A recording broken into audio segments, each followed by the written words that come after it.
தமிழகத்தில் குடும்ப தலைவிகளுக்கு மாதம் 1000 ரூபாய் வழங்கும் கலைஞர் மகளிர் உரிமை தொகை திட்டத்தை முதலமைச்சர் மு.க. ஸ்டாலின் கடந்த செப்டம்பர் 15ஆம் தேதி துவங்கி வைத்தார். அப்பொழுது 1,06,50,000 பெண்களின் வங்கி கணக்கிற்கு மாதம் 1000 ரூபாய் அனுப்பி வைக்கப்பட்டது.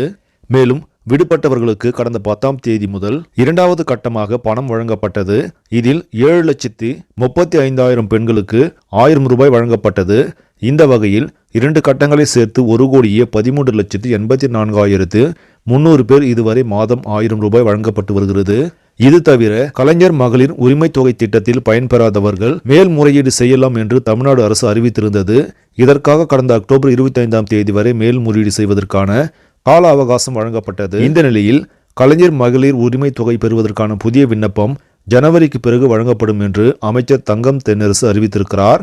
தகுதி வாய்ந்த மகளிர் அனைவரும் இந்த திட்டத்தில் பயன்பெற வேண்டும் என தமிழக முதலமைச்சர் தெரிவித்துள்ளதால் இந்த நடவடிக்கை எடுக்கப்பட்டுள்ளதாக அவர் மேலும் தெரிவித்தார். இதனால் விடுபட்ட மகளிர் பயன்பெறுவார்கள் என்று எதிர்பார்க்கப்படுகிறது.